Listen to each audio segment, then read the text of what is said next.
Dès le départ, ce qui m'a fascinée dans l'apnée, c'est cette notion de faire plus avec moins. Comment un être humain peut descendre de plus en plus profond sans respirer, sans carburant, sans oxygène. Comment c'est possible?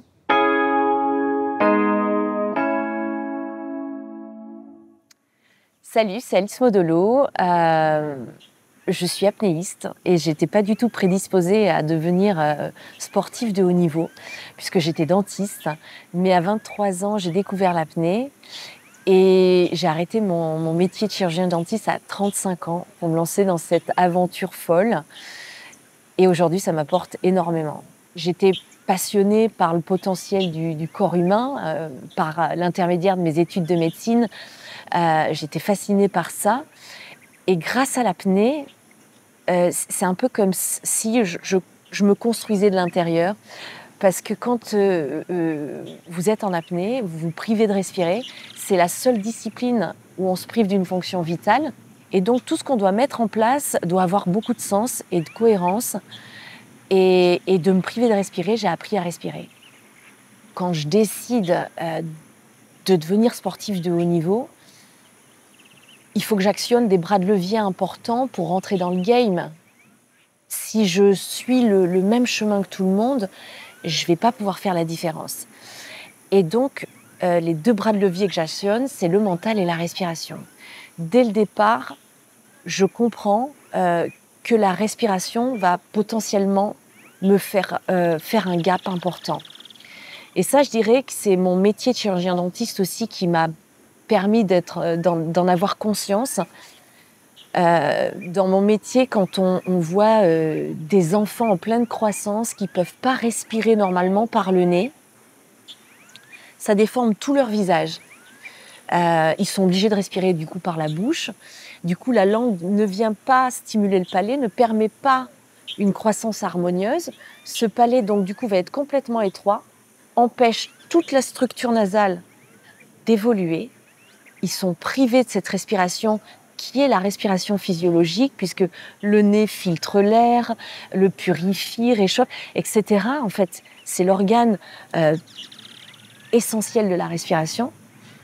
Et quand on voit l'impact et la répercussion sur la croissance et l'état général de ces enfants qui sont agités à l'école, qui ont du mal à dormir, qui ont du mal à se concentrer, qui ont du mal à s'alimenter, j'ai compris le potentiel du souffle. La respiration, c'est la dernière chose que je fais avant de partir. Quand je suis seule, que je dois faire face à mes peurs les plus profondes, les plus viscérales, que je vais partir sans respirer au fond de la mer, la seule chose à laquelle je peux me raccrocher, c'est mon souffle. Et donc j'ai tout misé là-dessus et j'ai bien fait puisque ça a marché. Et quand la performance devient juste la conséquence du bien-être, là on touche du doigt quelque chose d'assez magique, quoi. Et moi, j'avais pas rêvé d'être une sportive de haut niveau. Je n'avais pas imaginé pouvoir faire un record du monde. Mais d'avoir mis du sens, de la cohérence dans mon chemin, dans ma préparation, d'avoir misé sur des choses basiques, essentielles à la vie, ça m'a permis de performer hyper rapidement. L'apnée c'est un vrai voyage introspectif. L'apnée m'a appris ce que c'était que la liberté. C'est pas faire ce que je veux quand je veux, c'est être moi-même dans n'importe quel cadre, sous-entendu avec des contraintes. Et quand vous êtes sous l'eau sans respirer et que vous subissez une telle pression, en voilà des contraintes.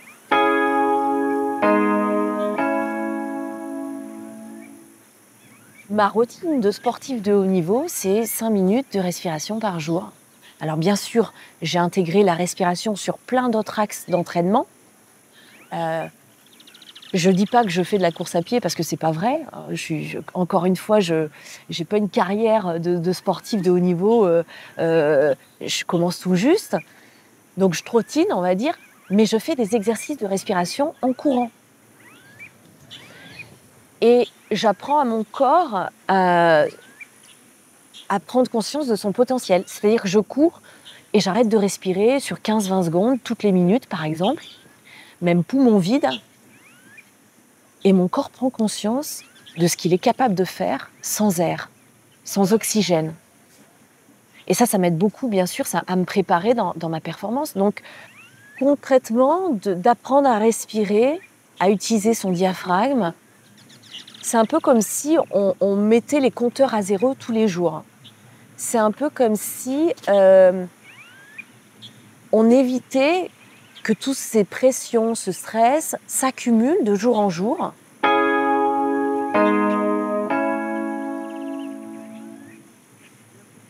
Quand on commence à apprendre à respirer, ça paraît un petit peu farfelu parce qu'on respire toute la journée.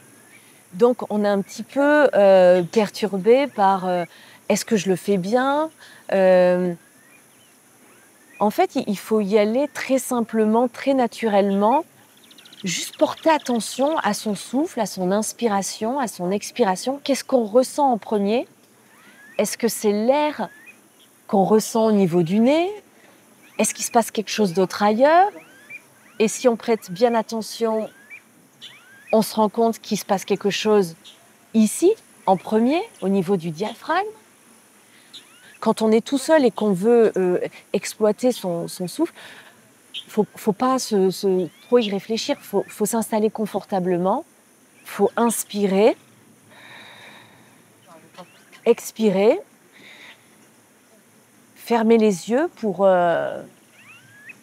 mieux ressentir et voir qu'est-ce qui se passe, ressentir. Qu'est-ce qui se passe? Est-ce que je ressens d'abord l'air qui vient effleurer mon nez? Le trajet de l'air? Qu'est-ce qui se passe? Ressentir s'il se passe, si mon ventre se gonfle, si j'ai les épaules qui se dénouent. C'est toutes ces petites subtilités, c'est ça, apprendre à respirer. C'est très simple. Et après, ça devient une addiction et on le fait tout le temps et partout. Il n'y a plus besoin de s'asseoir en tailleur pour respirer. Ça devient... pour moi, je dis que c'est une arme redoutable, quoi.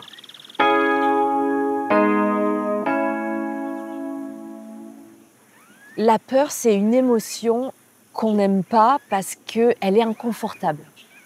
Elle nous fait ressentir des choses pas forcément agréables. Alors, qu'est-ce qu'on a tendance à faire? On se fige, on se renferme. Et c'est là le problème. La peur, c'est vital. C'est une émotion qui est essentielle. J'ai peur avant chaque plongée. Et heureusement, la peur, elle m'aide juste à être focalisée, à être concentrée, parce que je vais bien descendre toute seule, sans respirer, au fond de l'eau. Donc, il faut quand même que je sois concentrée sur ce que je fais. Ça me permet d'accéder à mon potentiel. Et donc, cette peur qui me fait vivre des choses un peu inconfortables, elle veut juste me dire « Hey, est-ce que tu as bien conscience de ce que tu vas faire là ?» Et donc, quand je l'écoute, cette peur, et que je ne fais pas l'autruche en me disant « Non, non, je ressens rien, tout va bien », et que je dis « Ah, j'ai cette petite palpitation, ce petit mal au ventre, ma gorge qui se noue, mes mains qui deviennent moites, j'ai envie voilà, je tiens pas en place. » Tout ça, c'est ces petits signaux qui me disent « Hé, attention, concentre-toi. » Et dès que je prête attention à ces sensations se dissipent. Et là, je rentre un peu dans ce flot qu'on appelle cette ultra-concentration, ce lâcher-prise qui me permet d'être bien, mais cette sensation d'être un peu surpuissante, surconcentrée, surhumain, quoi. La faiblesse fait partie du processus. Moi, je dis souvent que je vais puiser ma force dans ma vulnérabilité. Ça paraît un peu simple de dire ça, mais ça veut dire qu'on s'expose, en fait. Je ne cherche pas à la cacher, ma vulnérabilité. Je ne cherche pas à ne pas montrer mes failles. Et c'est ça, accueillir ces émotions, c'est ça les vivre, c'est les montrer à tout le monde. Et quand on est capable de montrer à tout le monde ses failles et sa vulnérabilité, là, on est ultra fort.